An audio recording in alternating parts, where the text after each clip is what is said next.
Chapter 5. And you know it's been a good sleep when you start bleeding from the eyes.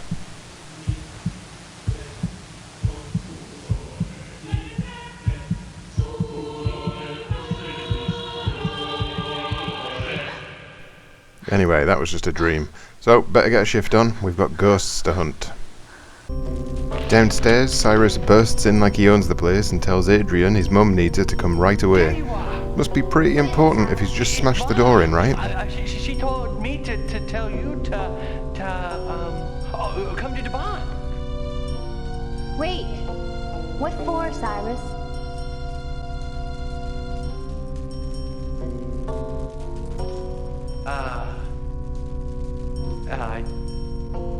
I think it has something to do with, the seance. Oh, no, it's a random seance. Fair enough. Adrienne gives Cyrus the tarot card she's been carrying around for a week and then heads off to see what all this seance malarkey's about. But before that, Adrienne remembers she hasn't looked in a mirror for a while, so she heads into the dining room where the fire is still burning. And she notices that the mirror isn't doing what a normal mirror does.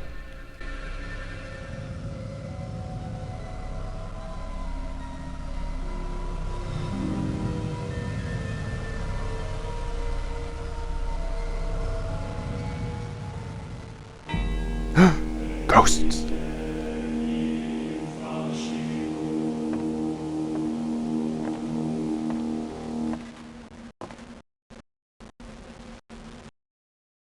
Well, well, look who's here.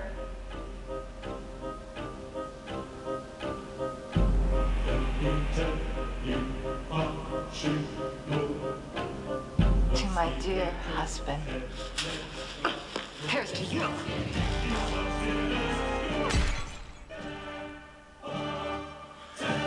No, here's to you, Victoria. Trowel in the mouth and glass in the eye. Zoltan knows how to get a stylish kill. Adrienne runs off and cries for a bit, but then she's fine and just carries on as normal. Right, now it's time to see what the hobos are up to.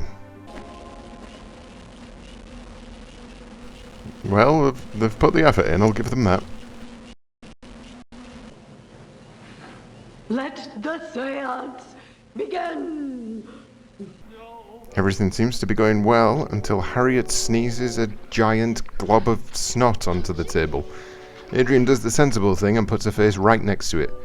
Turns out, this isn't an ordinary glob of snot though. This is some sort of face.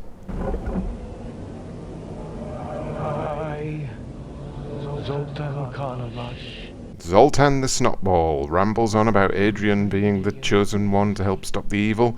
He also tells her to find the dragon, whatever that means. Be more specific, Snotball.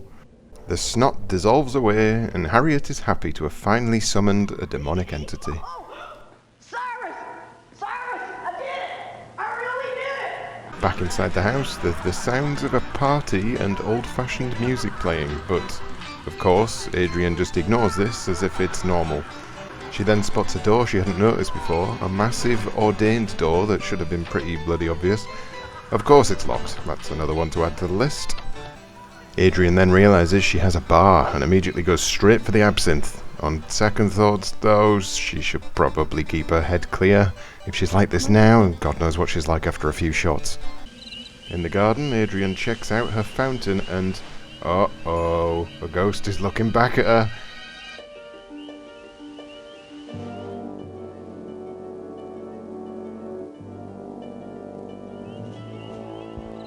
Oh, wait, no, it's a dead cat.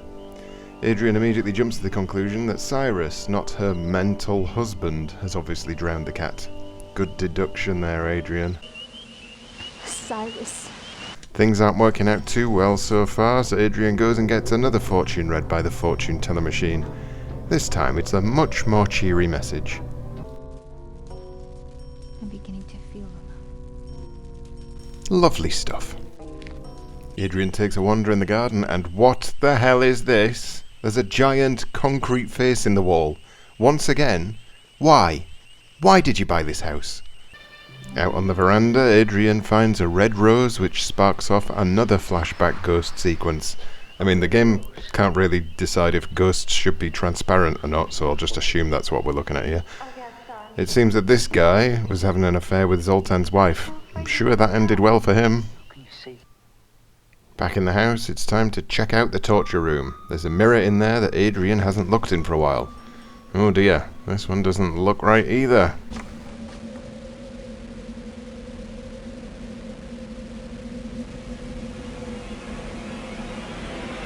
It's another ghostly flashback, and this time, it's Zoltan, gently feeding offal to one of his ex-wives. What a loving soul. Brains? Oh, yes. Delightful. Yes.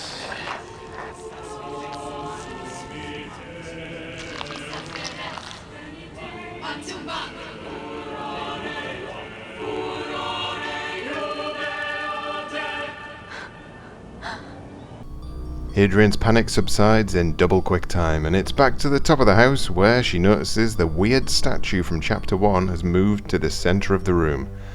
She decides to go poking around and triggers a light show depicting a dragon. What was it the bogey told us? Something about dragons? Well, it's Adrienne. She's obviously going to go and touch it anyway. Ah, a secret tunnel. Of course. It was obvious. Oh my god. Secret. Here we get some excellent miming skills once again.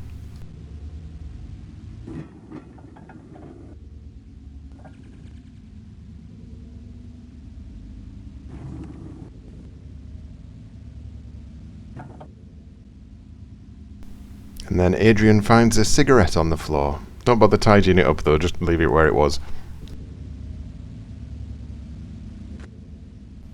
After lurking about between the walls a bit longer, Adrienne comes to another secret door, and this leads to... Get out of town. An entire theatre. You have an entire theatre in your house and you didn't know. No. No, that's it. No, there is no way that this is feasibly possible without being an absolute moron. This is it. My suspension of disbelief has been nuked. Right. So, moving on. In the theatre, Adrienne realizes the device on the stage is the one that she had a premonition dream about at the beginning of the game.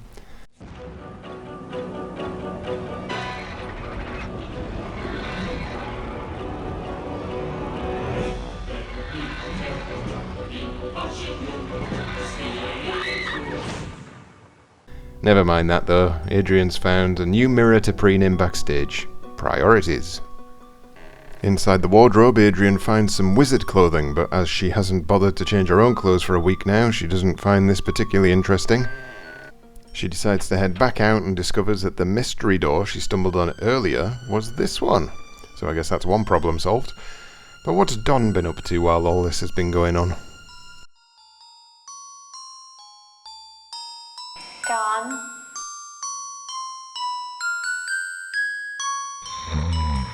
Oh, bless. He's had a few shandies and he's fast asleep. Adrienne spells it all out for us here. I just don't care.